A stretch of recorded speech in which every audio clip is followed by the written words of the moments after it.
और एक बात याद रखिएगा, आए भी अकेले हैं और जाएंगे भी।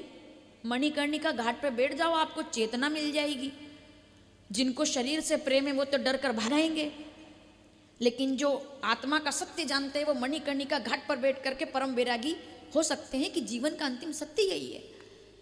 जगत कितना भी मेरा था, परिवार मेरा था, सब मेरे थे, क्यों ठुकरा दिया मारवाड़ की राजकुमारी ने? नाम भूल गई, मैं आपसे पूछूंगी, और जब पूछूं तब बताना।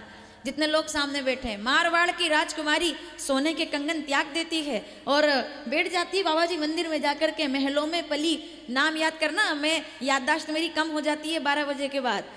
अभी आपका समय है, यहाँ आने के बाद मेरी याददाश्त खत्म हो जाती है। अब आप शुरू करेंगे, ठीक है? तो जो मैं भूल जाऊँ वो आप मुझे बताएंगे। काशी भी आई तो वो कहते हैं, महलों में पली बन के जोगन चली, वो तो सागर में सरिता समाने लगी। बेटी संतों के संग रंगी मोहन के रंग, वो तो प्रेमी प्रीतम को मनाने लगी। राणा ने विष दिया मानो अमृत पिया, वो तो गोविंद गोपाल गाने लगी। वो तो गली गली गली हरि गुण गाने लगी। ऐसी लागी लगन, मगन हो गई कि क्या अपना क्या पराया। जगत मुझे छोड़ दे उससे पहले मैं जगत को छोड़ दूं मानसिक रूप से, कि मुझे फर्क ही ना पड़े। जगत मुझे छोड़े उसको राग कहते हैं, मैं जगत को छोड़ दूं उसको विराग कहते हैं। मैं जगत को मन से त्याग दूं, मैं विराग, कि मंजिल तो तेरी यही थी। मणिकर्णिका घाट जाओ तो ये याद रखना जो बोल रही हूँ। और मणिकर्णिका घाट केवल एक काशी में तो है ही, लेकिन हर नगर में, हर गांव में ये घाट तो हर जगह, विश्वनाथ तो हर जगह मिलेंगे। और कहीं हो ना हो शमशान तो, अरे किसी गांव में राम जी का मंदिर चाहे हो ना हो, कन्हैया ठाकुर जी हो ना हो, नरसिंह भगवान हो ना हो, वामन अवतार हो ना हो, मत्स्य भगवान हो ना हो, परशुराम भगवान का मंदिर हो ना हो, लेकिन शंकर जी का भी मंदिर नहीं हो, तब भी शमशान तो होता ही है ना। तो वही तो शिव मंदिर है, वही तो शिवालय है। जहाँ शमशान है वहाँ भोलेनाथ है। उन्होंने स्थान ही वो चुना, क्यों? क्योंकि मंजिल तो तेरी। अब देखो आप, पूरी दुनिया छोड़ करके शमशान ही क्यों? इसके पहले कि हम कथा शुरू करें, पूरा जगत छोड़कर शमशान ही क्यों? शंकर जी कहते हैं सबसे बड़ा सत्य तो यही है कि मंजिल तो, शब्द सुनिएगा, मंजिल तो तेरी यही थी, बस उम्र बीत गई यहाँ आते आते, और दुनिया वालों से आखिर तुझे क्या मिला? अपनों ने ही जला दिया जाते जाते। यही तेरे अपने हैं, यही तेरा परिवार है, तो जो जला दे वो आखिर में वो अपना है, और जो जगा दे वही आपका परम सत्य गुरु संत साधु वही होता है जो जगा दे। जो जानने से पहले जगा दे कि जागरण करो भाई, यही सत्य है।